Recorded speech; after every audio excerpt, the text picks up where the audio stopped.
vamos lá, nós temos estudado um pouco sobre ética cristã, e toda vez que a gente recomeça, né, uma nova aula, eu aproveito para fazer aí um resumão. Nós já estamos há alguns meses tratando disso, começamos falando sobre a importância da ética, o que é ética, a diferença com moral, a importância da moral, sobre as alternativas éticas presentes no mundo. Vimos que são 6 escolas, dentre essas 3 totalmente antibíblicas, né? E 3 que têm lá um amparo bíblico e que nós, então, estudamos para ver qual que é a melhor que se adequa à nossa realidade. E, a partir daí, definimos e determinamos que o modo que a palavra de Deus nos apresenta sobre ética, sobre como andarmos com Deus, do jeito que Deus quer que nós andemos, é adequar a visão da lei moral de Deus, que ainda está em vigor, para a nossa realidade nos nossos dias, né? Adequar a nossa ética não ao padrão do mundo, mas ao padrão das Escrituras.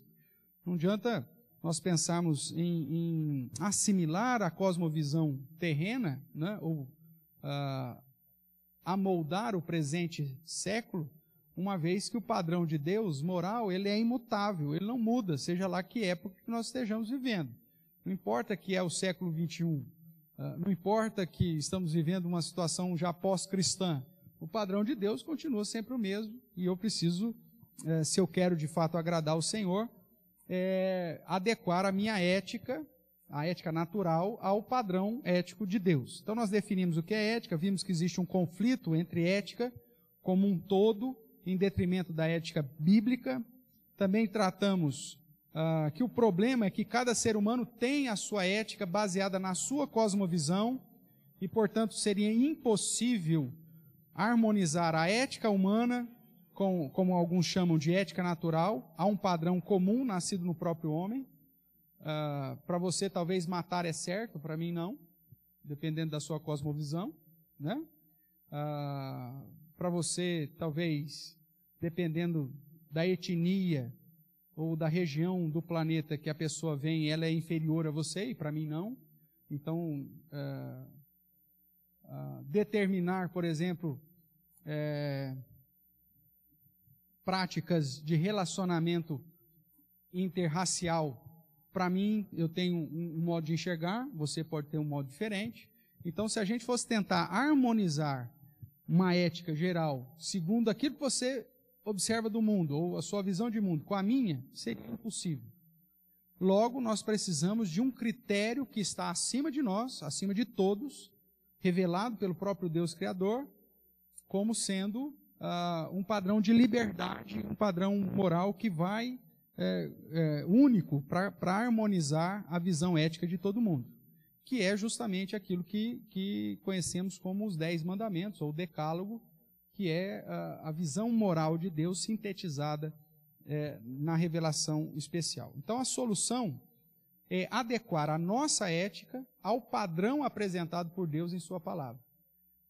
Se eu adequo a minha cosmovisão àquilo que a Bíblia me ensina de moralidade, e você faz isso de igual forma, tendo esse critério como critério de crivo, né, de juízo, então aí sim é possível harmonizar, e assim é possível viver uma sociedade com liberdade, como prevê a própria lei moral. Vimos também que a lei é dividida em 3 partes, a lei moral que ainda permanece em vigor, nunca como mérito para a salvação, né? Nós somos salvos pela graça, não é por guardar a lei moral que você vai ser salvo, mas uma vez alcançados pela graça do Senhor, a prática da lei moral se torna uma prática vital daqueles que são verdadeiros crentes, são verdadeiros discípulos e que querem obedecer e agradecer e glorificar aquele que nos salvou. A lei civil, que pertencia ao povo judeu e tratava das questões e diretrizes, né, do convívio judeu, do povo judaico, e que apresenta também princípios que, de certa forma, devem direcionar a nossa prática, porém, não no sentido punitivo, porque era uma lei específica para eles, e a lei cerimonial, que era depositada e carente do sacerdócio levítico, que nós já vimos, pela progressão da revelação, já foi findado, uma vez que Jesus cumpriu a lei cerimonial, o sacerdócio levítico deixou de existir, e o sacerdócio, agora segundo a ordem de Melquisedeque, é que está em vigor e que, portanto, não precisamos mais da lei cerimonial no nosso dia a dia, guardar de nenhuma exigência litúrgica ou cerimonial. Porém, como já disse no início, a lei moral, essa permanece e serve de padrão para que a gente possa, então, adequar a minha visão de mundo àquilo que Deus quer de mim e, consequentemente, gerar aí um princípio moral para a manutenção da liberdade entre os homens. Tudo bem até aqui, irmãos? Lembramos isso? Então, nós temos já estudado os mandamentos de Deus e, portanto, eu convido você a abrir mais uma vez a palavra do Senhor no livro de Êxodo, no capítulo 20, que trata dos 10 mandamentos, que é o texto sintetizado de toda a moralidade de Deus. Nós terminamos a semana passada o 4º mandamento, mas vamos relembrar aqui rapidamente, né? Os 10 mandamentos, então, onde Deus ordena, não foi Moisés que ordenou, mas Deus falou todas essas palavras. Ele não se apresenta como o Senhor Criador, mas sim como Deus libertador. O objetivo da moralidade é gerar liberdade para os homens, esse é o foco. E aí começa então os mandamentos, né? Primeiro, não terás outros deuses diante de mim, no verso 3, que aponta para o princípio moral da exclusividade. Deus precisa ser o único Deus da nossa vida. Ele está acima de tudo e de todos. O amor a Deus está acima de tudo e de todos, inclusive acima do meu amor próprio e do meu amor para com o próximo.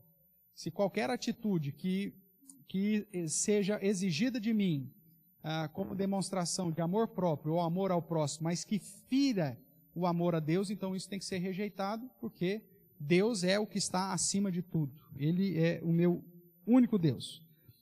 Depois o verso 4 nos apresenta o 2º mandamento.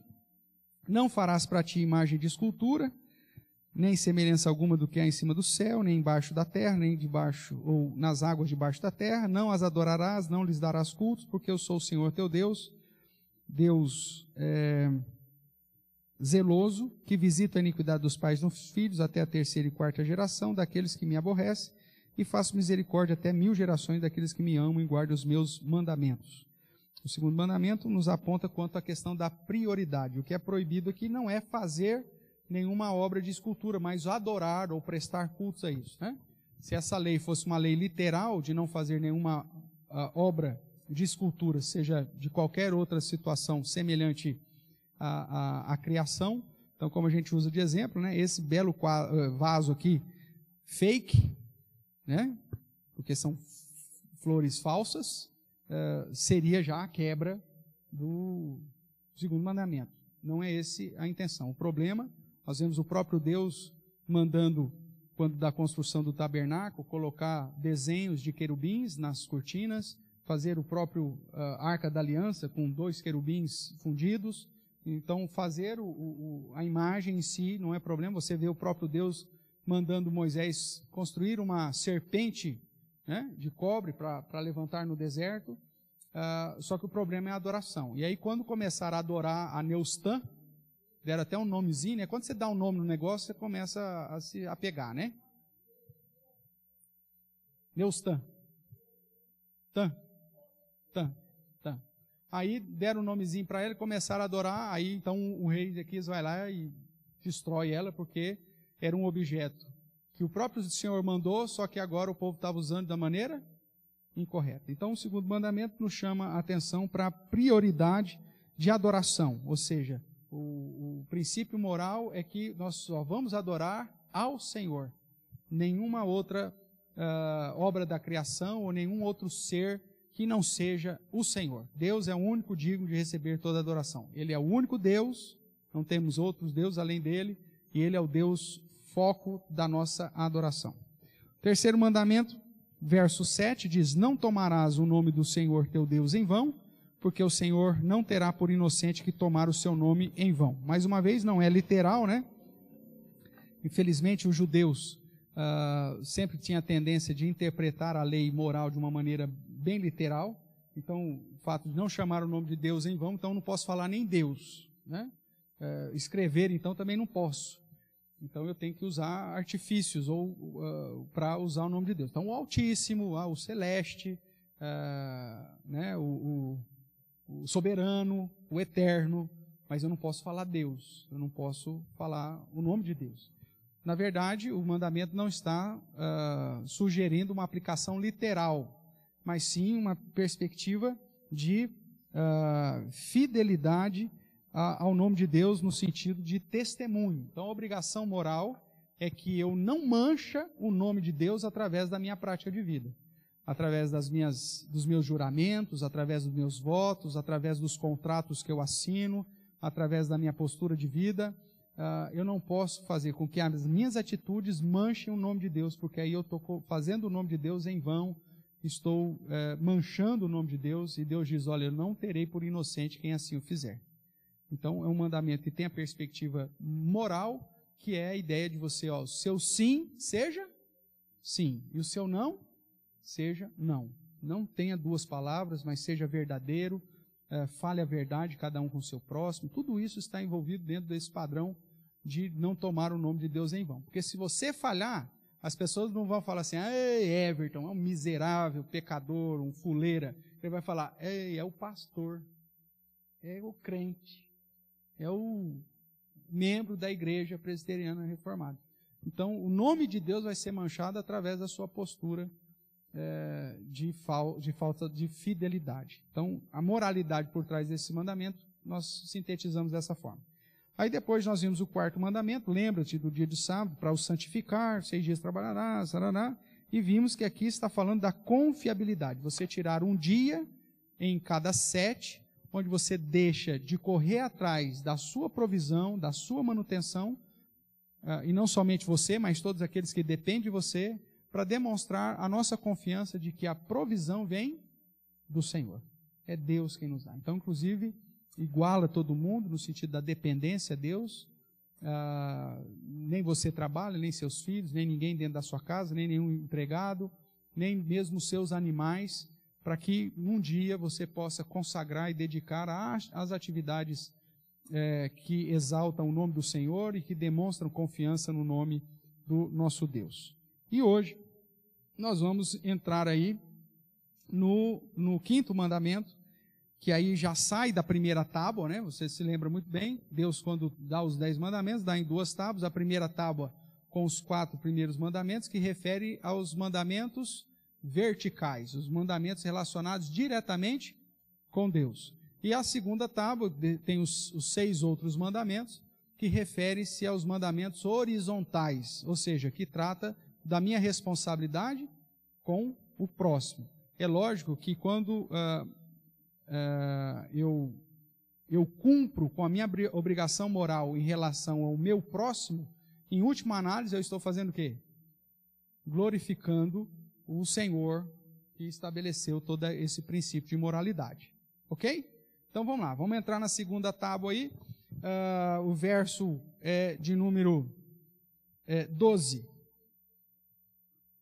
Ele diz assim, honra teu pai e tua mãe, para que se prolongue os teus dias na terra que o Senhor teu Deus te dá. Quando nós olhamos então para o nosso catecismo maior, né? Lá na pergunta 123, ele pergunta, qual que é o quinto mandamento? E a resposta é justamente Êxodo capítulo 20, verso 12. Honrarás a teu pai e tua mãe, para teres uma longa vida sobre a terra que o Senhor teu Deus te há de dar.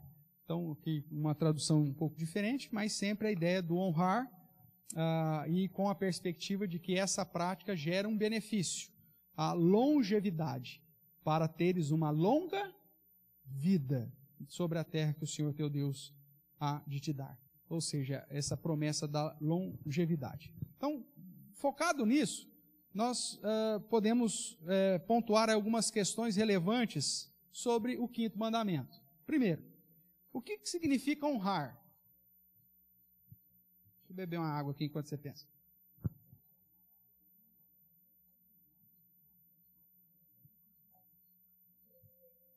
Será que é só respeitar? A gente pode resumir isso? Respeitar. E o que é respeitar? Obedecer? Amar? Vamos pensar, obedecer. Eu posso obedecer alguém sem honrar? Posso. Meu patrão me mandou um negócio, eu faço, porque senão ele vai me mandar embora. Mas não porque eu amo, ou não porque eu respeito, ou não porque eu honro. Eu estou preocupado mais em manter o meu emprego. Então eu posso obedecer sem honrar. Né? Amar. Vamos pensar nessa perspectiva de amar. Será que esse honrar aponta simplesmente para amar? Quando você desobedece o seu pai, você está deixando de amar o seu pai? Não. Às vezes acontece, você o ama, mas você o desrespeita da mesma forma. Você é desobediente da mesma forma. Né? Então, e aí você pode falar, mas eu amo. É porque não tinha jeito, eu tinha que fazer daquela forma. Então, será que é só amar? Ou só respeitar? E quem respeita, respeita só na frente, né? Como diz alguns. O pai virou as costas. Né? Tá. Então, o que significa isso? Vamos ver daqui a pouquinho o que significa isso.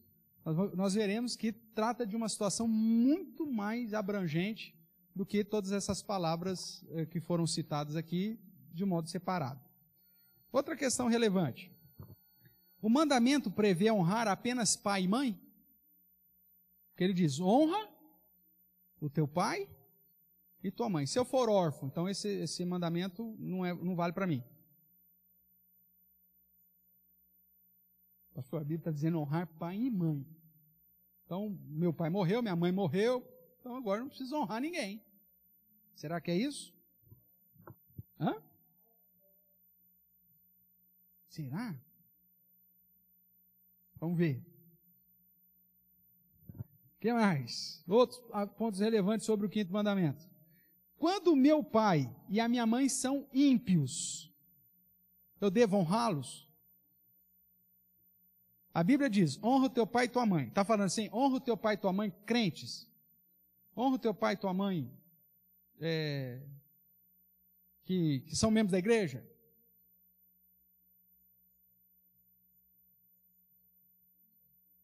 Ou será que isso está embutido? E se meu pai não for crente, for um miserável, terrível, ímpio, tranqueira, esse mandamento continua valendo ou não? Sério? E se ele fala para você, ó, filho de peixe, peixinho é, você vai ajudar o pai hoje lá na banca do bicho lá que nós temos. Aí você fala, tem que honrar meu pai, né? Tem que trabalhar com ele. É isso que vocês estão falando para mim? Então por que vocês falaram, quando eu perguntei o que significa honrar, vocês falaram obedecer? Se honrar e obedecer não é a mesma coisa. E será que o honrar não está embutido o obedecer?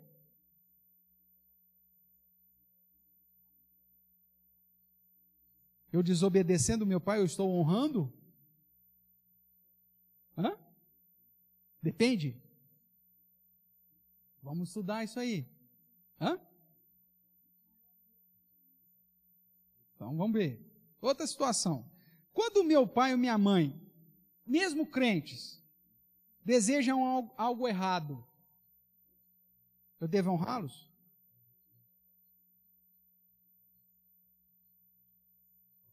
Se meu pai, mesmo que é crente, ele chega para mim e fala assim, ó, tem alguns males que vêm para bem. A gente precisa pensar que os fins justificam os meios. Então eu preciso que você chegue e minta. Porque senão o pai vai perder o emprego. Então se meu patrão ligar e perguntar se eu estou em casa, você vai falar? Não. E aí, o que você faz?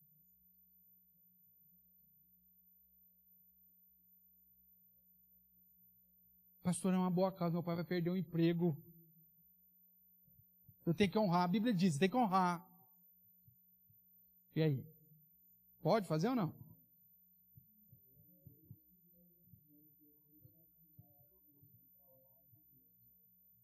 Aí Deus fala para você assim, aí o próprio cara, o pai fala assim, você fala isso para o seu pai e fala assim, mas você acha que Deus não quer que eu mantenha um emprego, inclusive para te sustentar?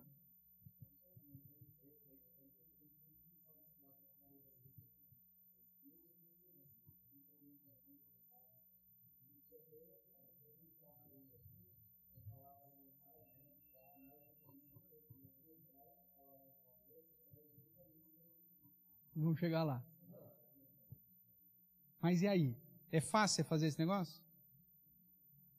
E seu pai fala, você está me desonrando. E aí, como que você lida com isso? Vamos estudar lá, né, dona Celina? Calma. O que mais? E o adendo no mandamento? Se trata de recompensa. Se eu honrar o pai e a mãe, então é uma recompensa. Se trata de uma promessa, ou se trata de uma consequência?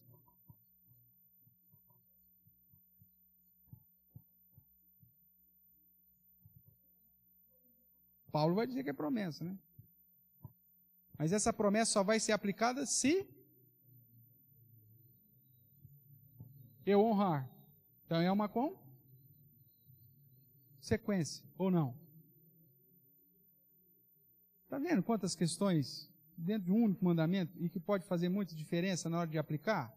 Então vamos lá, vamos caminhar. E, por último ainda, questão relevante, qual que é a moralidade ensinada nesse mandamento? Porque nós estamos tratando de lei moral, então toda lei moral tem uma moralidade, tem um princípio moral por trás. Qual seria, lembra que eu sintetizei aqui? Primeiro mandamento, eu pus exclusividade, Deus é o único Deus. Segundo mandamento, prioridade, só Ele é digno de adoração. Terceiro mandamento, fidelidade, eu vou ser fiel ao ponto de não manchar o nome dele com meu mau testemunho. Quarto mandamento, confiabilidade. Então são princípios morais que a gente tentou sintetizar. E desse mandamento, qual seria? Vamos chegar lá e vamos construir isso juntos. Tudo bem? Então vamos lá. Para início de conversa, irmãos, o que significa honrar? Você está com que Bíblia aí, Fábio? Que você leu lá? Não, que você leu... o verbo. Tá. Então, para começo de conversa, vamos ver uma definição do dicionário. Tudo bem? Então, definição do dicionário, Ctrl+C, Ctrl+V. Peguei qualquer dicionário lá, pus lá. O que significa honrar? Apareceu, nem sei a fonte aqui, o primeiro dicionário que eu peguei lá, joguei aqui. Então, ele vai lá. Verbo transitivo direto, do latim honorare, que significa conferir honras. Então, honrar, conferir honras. Verbo transitivo direto 2, dignificar. Distinguir, penhorar. DPR, o que será? Verbo, sei lá eu. Alcançar honra ou distinção. Isso é honrar. Outro verbo transitivo direto, exaltar, glorificar. Aí ele dá exemplo, honrar a Deus. Ou 5, exaltar-se, enobrecer-se, lisonjear-se, ufanar-se, quando utilizado para a primeira pessoa. 6, reverenciar, tratar com respeito, venerar. 7, não desmerecer de. Então ele dá um exemplo. Sempre honrou o nome de seus pais. Né?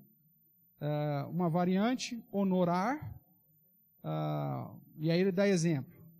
Honrar a firma de, aceitar ou pagar uma letra que outro não aceita ou não paga. Então eu estou honrando a firma. Honrar a memória de, citar com louvores os feitos, os merecimentos de alguém, perpetuar, rememorar, celebrar algum ato solene em memória de alguém. Então isso é honrar a memória de alguém. Então, de um modo mais sintético aí, é a ideia de conferir honras, de dignificar, de exaltar, de glorificar. Mas vamos lá, qual que é a palavra usada no texto do mandamento? Aí o Fábio foi contratado hoje só para vir para falar isso. Qual que é o verbo lá, senhor Fábio? Kavod. E há uma distinção, são 2 verbos na Bíblia que são usados para honra. Né? Apesar de traduzida por honra, o termo usado no texto do mandamento é pesado. Pesado, pastor? É. Qual que é a ideia? De você, que essa honra é você considerar alguém pesado, não no sentido de gordo, não no sentido de mas que ele tem um peso para você. Ele é usado aqui de uma maneira figurada. Esse honrar significa que essa pessoa ela é muito importante para você. Ela tem um peso significativo na sua vida. É considerar essa pessoa muito querida, muito digna de ser respeitada, obedecida, amada. Ou seja, abaixo de Deus, uma pessoa que se leva em muita consideração. Então, essa é a ideia do verbo, né? No hebraico, como eu disse, existe a palavra hadar, que é o verbo honrar, propriamente, e a palavra hod, que é o substantivo para honra, e aqui, no texto dos 10 mandamentos, a palavra usada é transliterado, o kabed, ou kobed, que você disse, que é ser pesado, ser grande, ser um vulto, né? Alguém que eu considero muito. Então, inclusive, esse termo é usado de uma maneira literal com o sacerdote Eli. Mas no sentido literal, por quê? Porque Eli era fete, era gordo, era pesado. Abra a sua Bíblia lá, Lourdes, em francês, né? 1 Samuel 4,18.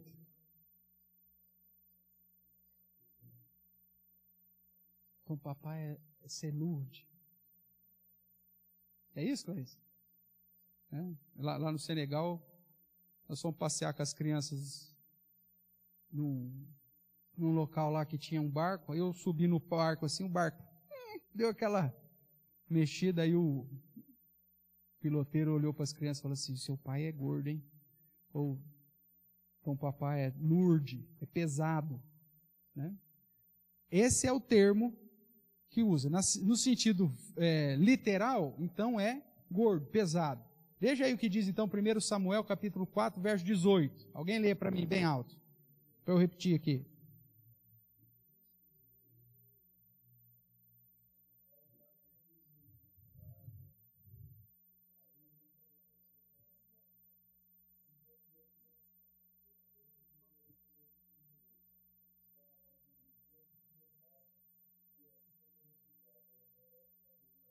Ótimo. Então, esse termo que é apresentado aí, pesado, é o mesmo do radical da palavra que é usado nos 10 mandamentos. É lógico que nos 10 mandamentos, como é um princípio moral, ele não deve ser entendido como literal, né? Pese o teu pai e tua mãe. Então, leve numa farmácia, tem uma balança, coloca o seu pai lá. Tá. Não é literal. E a tradução mais próxima que o comitê então trouxe, apesar de não ser a palavra específica para honra, né, foi o honrar.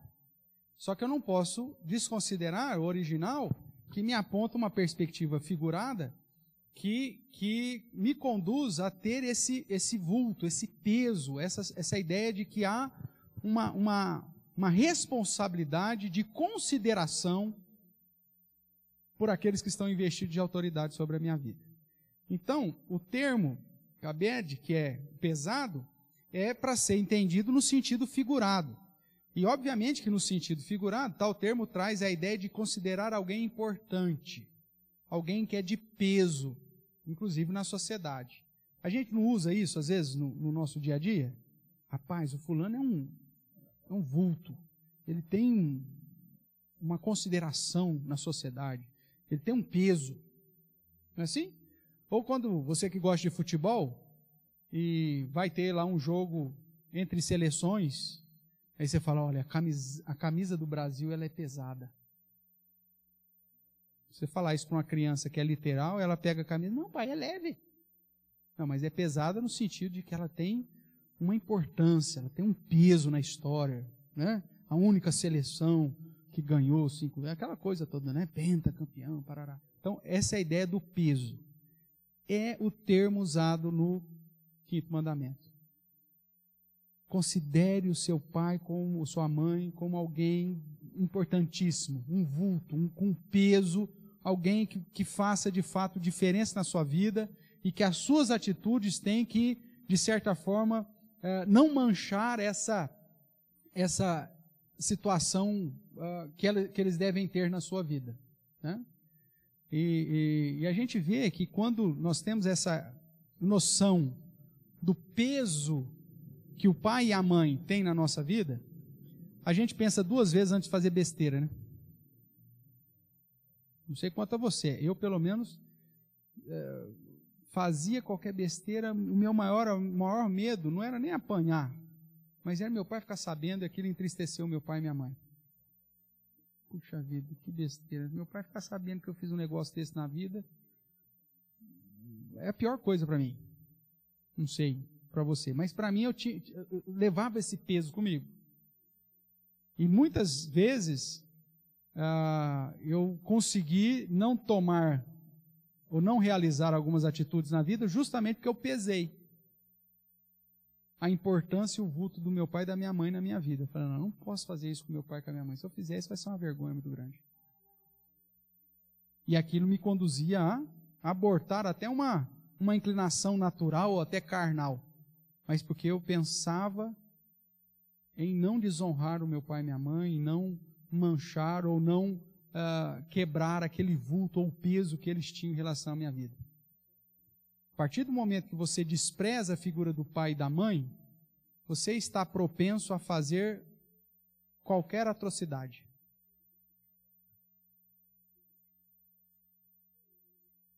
Olha para a história.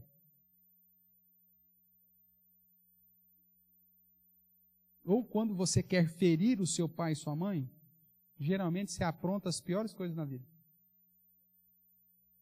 Pode ser até inconsciente. Não precisa nem ser de caso pensado. Mas muitas pessoas entram num processo de autodestruição porque, na verdade, querem ferir o pai e a mãe ou porque não consideram mais o pai e a mãe importante ou digno de ser pesado. Meu pai me abandonou, minha mãe é não sei o quê, não merece nada, quer saber de uma coisa? Mas você vai fazer tal coisa, você não pensa na sua família? Que família? Meus pais nem ligam para mim. Então, quando a gente estuda a palavra original, começa a fazer mais sentido o que significa considerar o meu pai e minha mãe como algo pesado para mim. Não no sentido de obrigação, mas no sentido de que ele é um grande vulto, é alguém que eu realmente considero, alguém que realmente tem grande importância na minha vida. E se esse alguém é alguém que tem grande importância na minha vida, então todas as minhas atitudes vão ser para quê? Figurativo. É nesse sentido que nós temos, pesado no sentido figurativo. Tudo bem até aqui, irmãos? Alguma dúvida sobre essa questão da palavra? Tranquilo? Então, apesar de na nossa tradução ter sido traduzido por honrar, não é a palavra honrar que nós temos no original. Mas, dentro da interpretação do significado figurado que a palavra realmente quer aplicar dentro do processo moral aqui, ou do princípio moral, é a melhor tradução, eu acho. Eu não consigo pensar numa tradução melhor do que a que o comitê chegou. Eu acho que a ideia é essa mesmo. Mas é muito além do que o simples honrar. E como eu disse, você pode até honrar um patrão sem realmente respeitá-lo, você pode até continuar amando alguma coisa e fazer algo que desagrada. Mas esse honrar aqui, ele tem, não é só o termo pesado, literalmente, mas tem um peso realmente grande no significado dessa palavra quando aplicado em relação às autoridades. Eu preciso considerá-los, eles, como alguém de muita importância na minha vida, ao ponto de que as minhas atitudes são atitudes, ou deveriam ser atitudes, que não venham entristecê-los, não venham envergonhá-los, não venham decepcioná-los. Porque quando você tem alguém que é muito importante na sua vida, a última coisa que você quer é decepcioná-lo. Então, o espírito do mandamento é nesse sentido: considerar o seu pai e sua mãe como aquele que é digno de ser colocado numa posição de destaque na sua vida. Por isso, desprezar pai e mãe é um pecado moral que Deus abomina. Ao ponto de ter uma condenação terrível. E que nós sabemos que aconteceu. A Bíblia diz que aquele que desonra, despreza o seu pai e sua mãe, que os corvos deveriam comer os seus olhos. Lembra desse texto? E aí você tem a figura lá de um dos ladrões da cruz que despreza a autoridade de Cristo. O que acontece com ele? Justamente isso.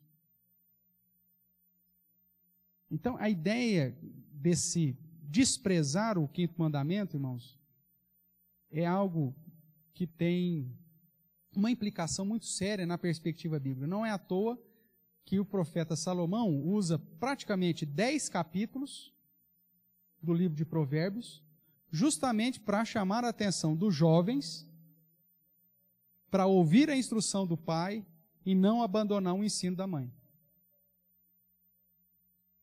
Filho meu, não despreze o ensinamento do teu pai. Oh, não despreze o ensinamento. Muito pelo contrário, coloque isso como um colar, como um diadema na sua cabeça.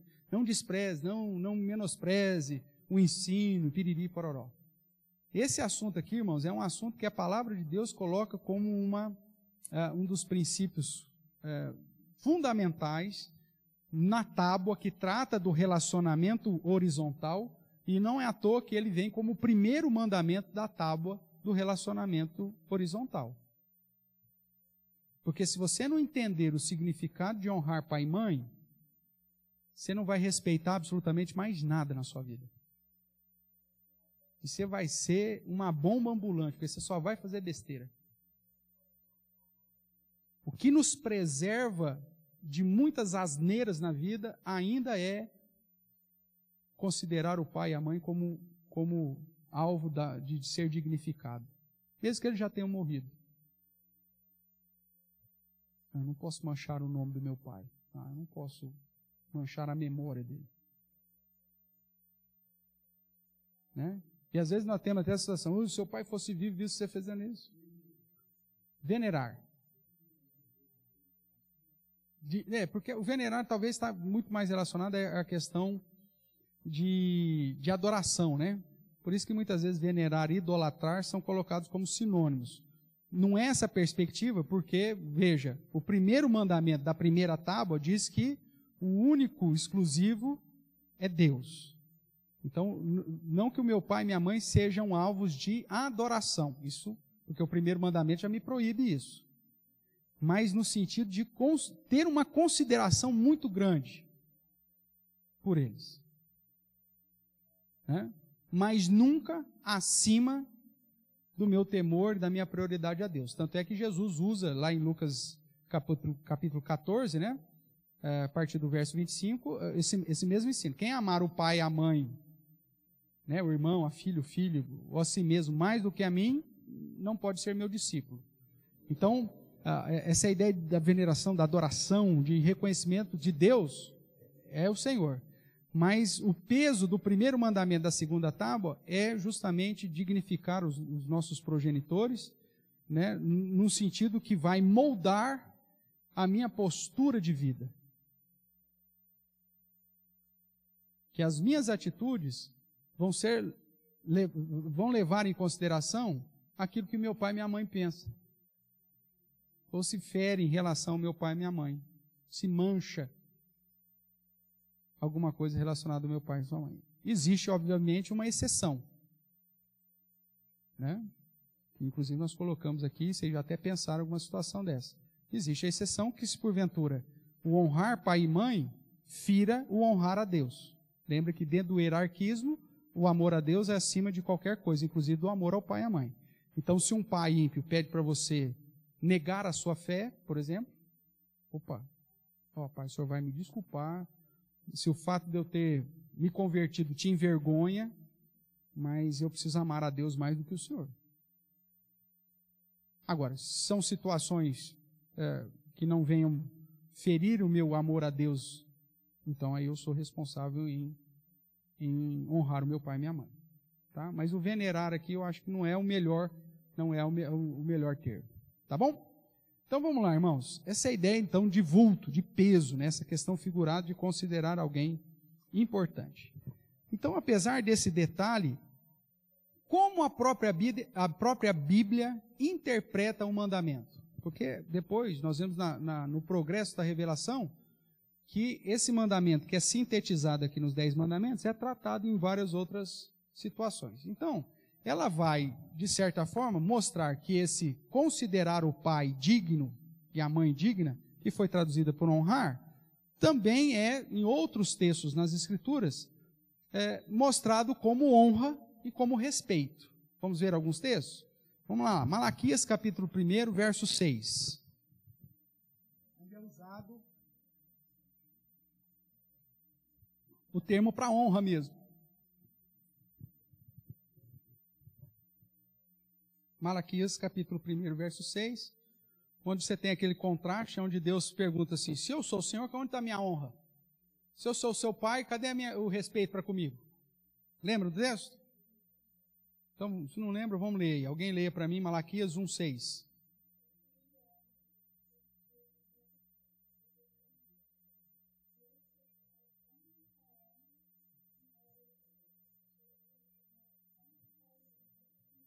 Ótimo. Então, o filho, o servo, teme e honra, né, o pai e o seu senhor.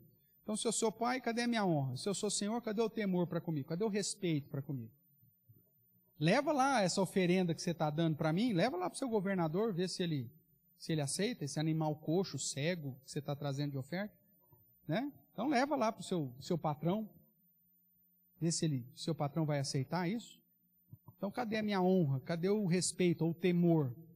Então, nós vemos que a própria palavra de Deus apresenta que o quinto mandamento, que é considerar digno, também pode ser interpretado na perspectiva de honra e respeito, ou temor, dependendo da tradução.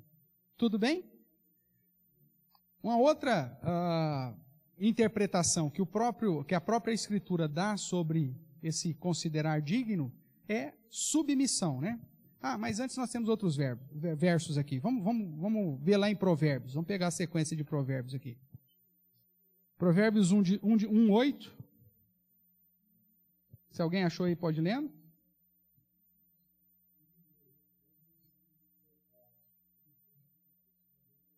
Ótimo. Ouve o ensino do teu pai, não deixe a instrução da tua mãe. Isso é um princípio de sabedoria que a palavra de Deus nos ensina. Capítulo 13, verso 1.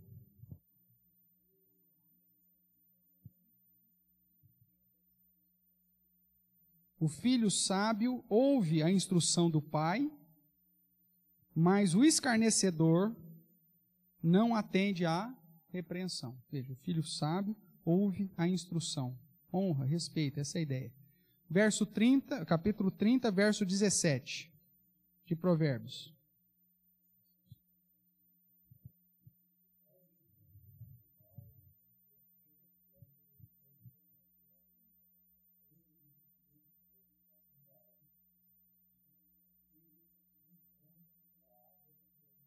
Olha aqui é o que eu havia mencionado, né?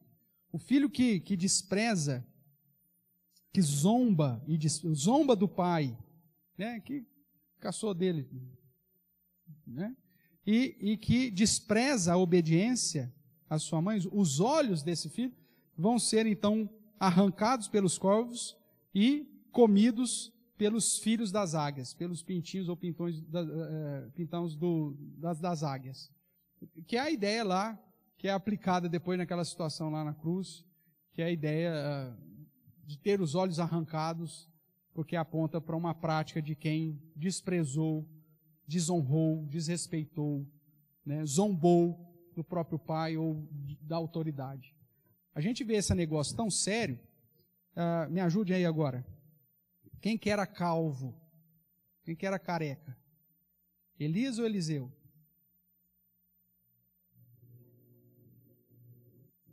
Está vendo a importância da escola bíblica dominical? Lembra ou não?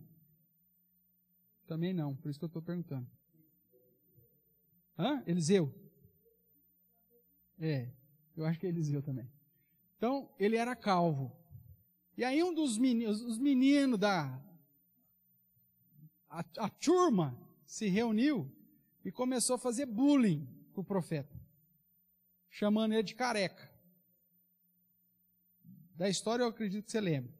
O que aconteceu com esses meninos que zombaram da autoridade do profeta, chamando ele de careca? É uma ursa? Veio e fez o que com os meninos? Matou os meninos, despedaçou os meninos.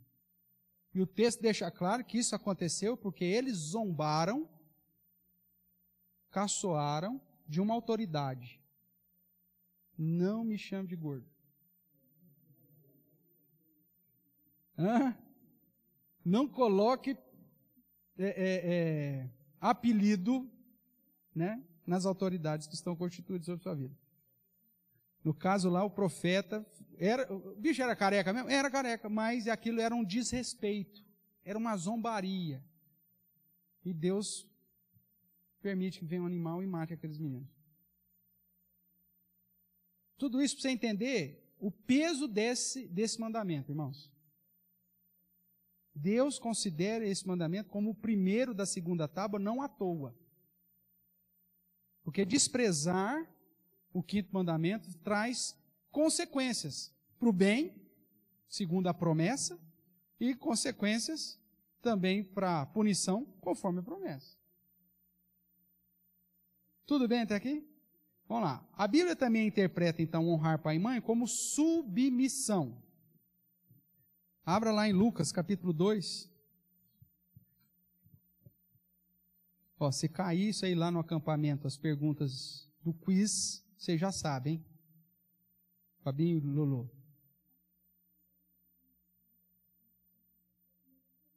Que profeta eu sou? É boa pergunta, Lolo.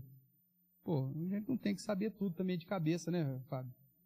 Por isso que tem as concordâncias, né? Para nos auxiliar. Então, Lucas, capítulo 2, verso 51, irmãos.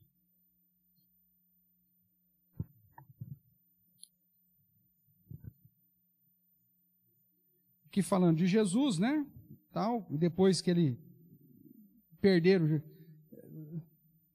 José e Maria esqueceram de Jesus em Jerusalém. Então, se um dia seu pai e sua mãe te esquecer, meu amigo, não fique preocupado. Né? Esqueceu de buscar na escola, esqueceu, sei lá, de ir no jogo de futebol. Não cria isso um trauma na sua vida. O próprio Jesus, meu amigo, foi deixado em Jerusalém. Esqueceram ele lá. Né?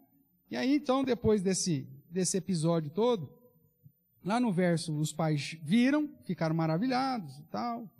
E aí a mãe, né? Teu pai e eu, aflito, estamos à tua procura. Verso 48. E ele respondeu, por que me procuráveis? Não sabeis que cumpria estar na casa do meu pai? Não compreenderam, porém, as palavras que disseram. E o verso 51. E desceu com eles para Nazaré. E era-lhes submisso. Sua mãe, porém, guardava todas essas coisas no coração. Então veja, o próprio Deus encarnado, dentro do seu processo de ministério terreno, na sua adolescência, o texto bíblico diz que apesar desse episódio, né, quando os pais, então agora nós vamos voltar. Ele obedece porque ele era submisso. Então a palavra de Deus nos apresenta que essa ideia de considerar os pais dignos ou de honrar pai e mãe, também aponta para a ideia da submissão. Estar debaixo da direção que o próprio pai dá, mesmo sendo Jesus o Deus encarnado e competia a ele estar na casa do pai, mas aí eles eram submissos aos seus pais terrenos. Mateus 26. Mateus capítulo 26, verso 39.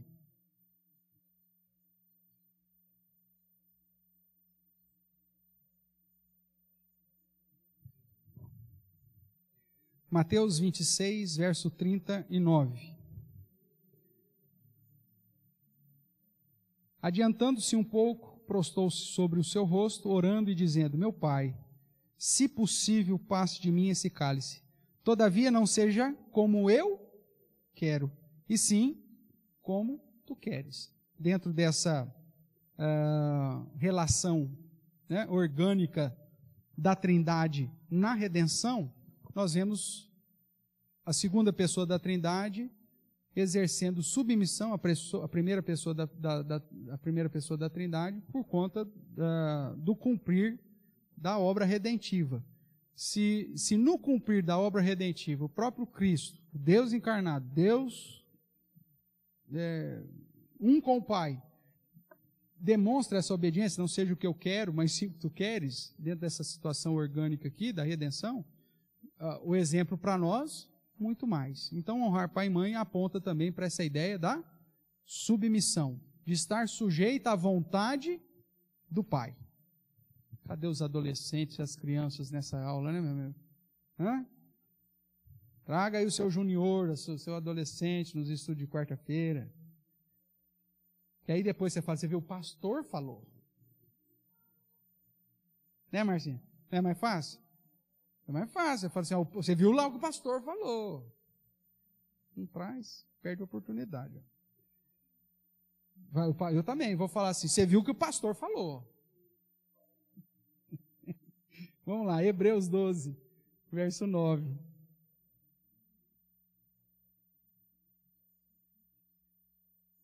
Hebreus capítulo 12, verso 9.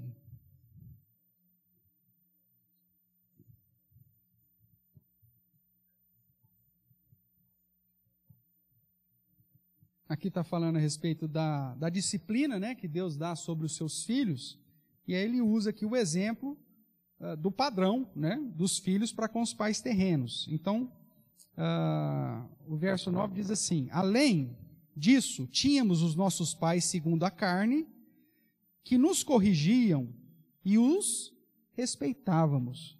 Não havemos de estar em maior o quê? Submissão ao pai espiritual? E então viveremos?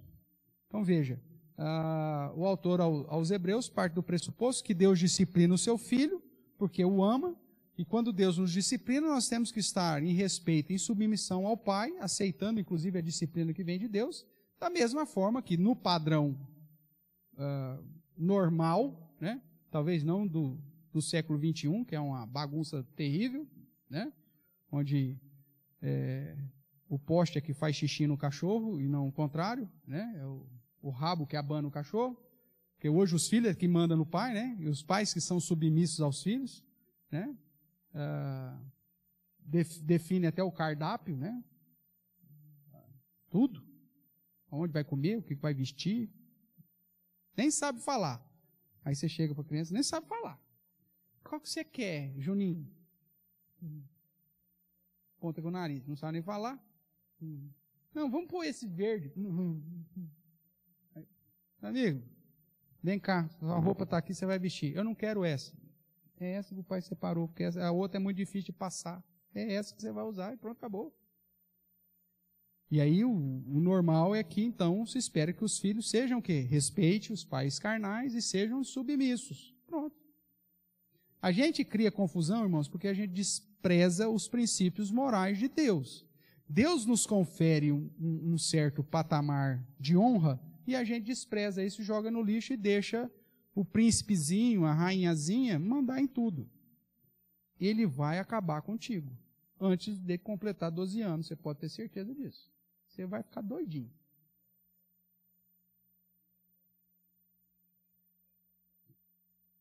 A estultice está ligada ao coração dele. Se você não ensinar que Deus te conferiu autoridade para ser o pai e a mãe dele, ele vai subir na sua cabeça e defecar.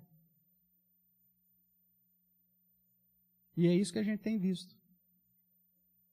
Ele é... Como que é agora a bola da vez?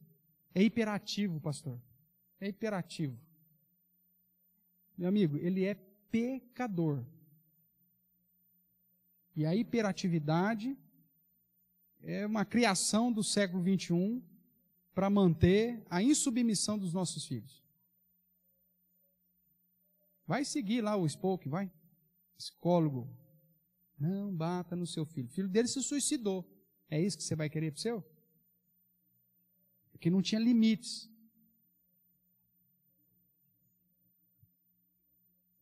Não vai seguir as ordens da revista de fofoca, meu amigo. Fica com o princípio bíblico. 832 maneiras de manter o seu filho no eixo. Não. Só segue o padrão bíblico, já vai ser o suficiente. 1.314 maneiras do seu filho comer legumes. Só precisa de uma.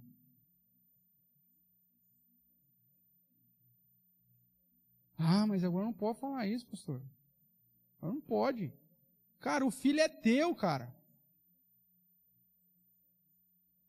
A responsabilidade é tua. Se você não assumir o lugar de honra que o próprio Deus te conferiu, como aquele que tem que ser considerado digno, aí, quem que vai fazer? Você acha que o seu filho pecador vai fazer isso? Óbvio que não. Agora, ensine a criança no caminho. Deu exemplo, né? Faça realmente de você algo digno. Que ele tenha realmente até prazer em te dignificar. Por isso que Paulo vai dizer, ó, não conduz o teu filho à ira. Porque tem pai que é o seguinte, o cara só pisa na bola e exige. Aí não vai dar certo, o filho vai receber lá. Agora, se você for um cara dentro do padrão de autoridade que o próprio Deus estabeleceu, segundo os princípios de Deus, ele vai ter prazer em te acompanhar. Ele vai ter prazer em te honrar. Você vai apresentar os limites de uma maneira clara para ele e ele vai respeitar. O problema é que nós não conseguimos nem concordar com o nosso cônjuge, os limites que nós queremos dar para os nossos filhos. Ah, mas o pai deixou. Ah, mas eu estou falando que não. Ah, mas é o pai que deixou. Aí o pai falou, eu que mando, eu deixei. Pronto, acabou já. Essa casa já era. Bom, mas peraí, a mãe falou que não? Por que a mãe falou que não? A mãe levantou o argumento assim. Então tá bom, nós vamos ficar com a mãe. Referendo a autoridade um do outro. Porque o filho vai fazer isso, vai jogar você contra o cônjuge.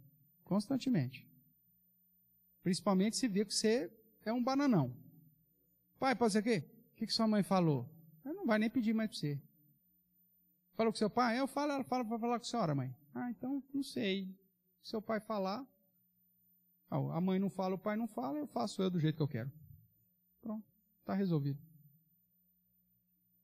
Assuma a posição de autoridade que o próprio Deus te deu, irmãos.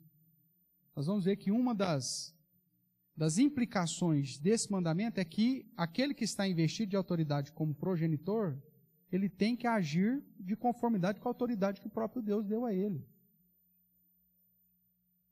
O problema é que justamente hoje os pais não assumem essa autoridade que o próprio Deus deu a ele. E aí joga a responsabilidade para a criança. Que roupa você quer usar? Que sapato você quer usar? O que você quer comer? Aonde você quer comer? Que hora você quer dormir? Que hora você quer acordar? Que dia você quer andar de bicicleta? Que dia você quer ir na escola?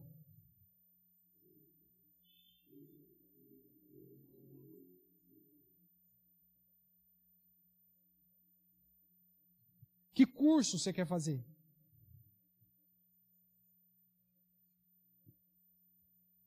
Né? E às vezes você vai ter que lembrar algumas coisas, né?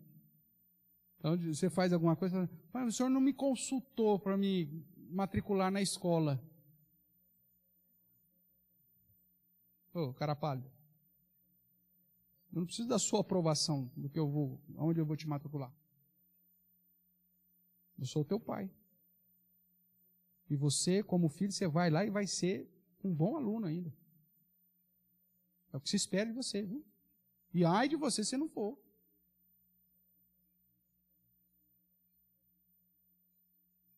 Hoje é o contrário. É o rabo abanando o cachorro, como diz meu pai. Cuidado, irmãos. Honrar também é interpretado pelas Escrituras como submissão.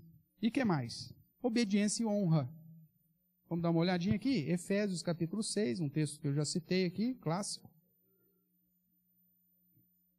Onde o apóstolo vai usar, obviamente, a palavra para honra, já dentro de uma interpretação de que a palavra pesado lá do Antigo Testamento é também para ser interpretado como honra e como obediência. E ele vai dizer assim, então, Efésios capítulo 6, uma palavra aos filhos. Na verdade, é uma sequência que vem desde o verso 21, né, do capítulo 5. Paulo está explicando o que significa sujeitar uns aos outros no temor de Cristo. O que significa me sujeitar uns aos outros? Ele diz, se você é esposa, seja submissa ao marido. Se você é marido, ame a esposa. Se você é filho, obedecei a vossos pais no Senhor, pois isso é justo. Honra o teu pai e a tua mãe, que é o primeiro mandamento, com promessa, para que te vá bem e sejas de longa vida sobre a terra. E depois você tem também a palavra aos pais. O que significa os pais se submeter aos filhos? Não provoqueis vossos filhos a ira, mas criai-os na disciplina e na admoestação do Senhor. Hoje, esse versículo aqui foi rasgado das Bíblias dos pais modernos. Parece que isso nunca foi escrito. Porque, eu não posso chamar a atenção do Juninho, pastor, porque vai criar um bloqueio. Vai bloquear a criança, pastor. A criança bloqueada, pastor, não desenvolve. Eu vi uma geração bloqueada, que está aí até 40, 45 anos, morando com o pai e com a mãe, e ainda pedindo para a mãe trazer o Todd, para ele dormir. Mãe, você já fez meu Todd? Traz com bolacha champanhe. Juninho, o que nós vamos fazer no seu aniversário? 46 anos. Eu quero do Hulk. Cara, nós criamos esse problema. Nós criamos. Quando nós desprezamos o local de autoridade que o Senhor nos conferiu. Cuidado. Colossenses 3.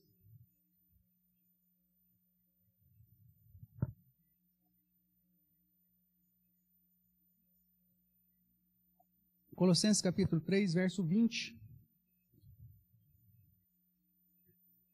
Ainda na mesma ideia que Paulo usa lá em Efésios, agora aqui ele vai dizer no verso 20. Filhos, em tudo obedecei a vossos pais, pois fazê-lo é grato diante do Senhor. Então, segundo a interpretação do Novo Testamento para a ideia do quinto mandamento, honrar pai e mãe aponta para honra e respeito, submissão, obediência e honra. Mesmo lá sendo usado uma palavra no sentido figurado, que é conceder peso, vulto, considerar digno, a própria sequência da revelação nos ajuda a interpretar o quinto mandamento como sendo honra, respeito, submissão, obediência e honra aos nossos pais. Tudo bem até aqui? A gente vai terminar hoje, por aqui, 9h10 já. E a semana que vem a gente continua. Aí dando uma olhadinha agora na utilização no Novo Testamento, e aí entrando nas tratativas do que realmente significa guardar o quinto mandamento, os pecados proibidos, as práticas enfatizadas, e aí já tratando também de umas questões contemporâneas de como nós temos, infelizmente, visto que a educação dos nossos filhos tem caminhado. Mas antes de encerrar, alguma pergunta até aqui, irmãos, ou alguma colaboração?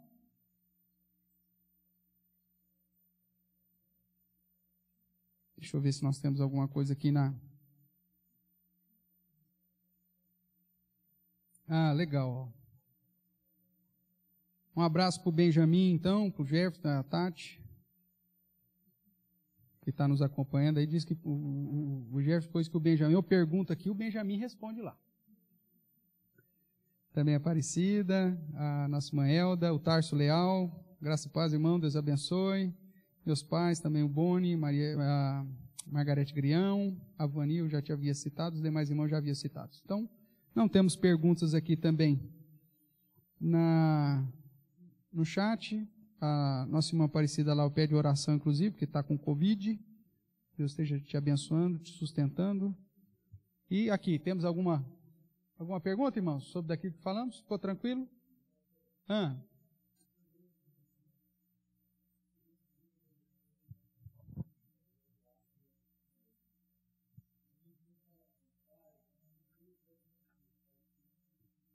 Sim. Veja, a ideia, como eu estou falando de um foco de honra, então por isso que eu estou dando ênfase nos versículos relacionados às exigências aos filhos. Só que nós vamos ver depois, num determinado momento, que a própria Catecismo Maior de Westminster diz a respeito qual que é a obrigação daqueles que são investidos de autoridade. Então, eu não posso, obviamente, exigir honra do meu filho se eu também não estou ciente das minhas responsabilidades. Né? Ninguém gosta de servir a um senhor que não é justo. Você gosta de ter um patrão que não é justo? Eu não gosto. Né? Então, nós vamos ver que na sequência do estudo sobre o quinto mandamento, que existe uma responsabilidade também sobre aquele que está investido de autoridade. E que a postura desse que está investido de autoridade tem que facilitar ao que está debaixo da autoridade dele a exercer aquilo que o mandamento exige dele. Então, é nesse sentido que o Novo Testamento vai dizer, tanto em Efésios quanto aqui em Colossenses, que os filhos devem obediência, respeito, honra ao pai, mas que os pais não podem agir de uma maneira a gerar ira no coração dos filhos, ou como está aqui em Colossenses, né, de fazê-los, como que é o verso aí que está aí? Não irritar, o verbo, né, de irritar os nossos filhos. E como que um pai faz isso, irmãos? Não é aquela situação que você está brincando lá com seu filho, para pai, você fica, não é nada disso. É o sentido de você ser volúvel, por exemplo, nas suas ordens. Pronto, faça o que eu mando e não o que eu faço. Ou ser volúvel. Uma hora você fala uma coisa, a outra hora já é outra ordem. Aí o filho fica, mas peraí, como que eu vou honrar esse cara que nem ele sabe o que ele quer? Então, isso é irritar o filho, isso é gerar o filho à ira, conduzir o filho à ira. Né? Você tem que ser claro nos seus limites e claro nas suas instruções, nas suas admoestações. Quando o pai fica nessa lenga-lenga, né, nesse chove não molha, uma hora pode, outra hora não pode. Uma hora quer que eu faça, outra hora não quer. Peraí. Não existe um padrão de limite, um padrão de prática, então aí você irrita. Né? Porque você não sabe nunca o que vai... Cada dia o cara acorda de um jeito. Isso irrita qualquer um, inclusive o filho. Então é muito mais relacionado a essa postura, de você ser criterioso, você ter critério de seguir aquele critério. Né? Você define claramente quais são os limites da sua casa, o que o filho pode fazer, o que o filho não pode fazer, aonde ele pode entrar, aonde ele não pode entrar. Né? Agora, hoje em dia, os filhos que determinam, não entre no meu quarto. Falei, meu amigo, enquanto eu estiver pagando por esse quarto aqui, esse quarto é meu, você só está usando ele, então eu entro a hora que eu quiser.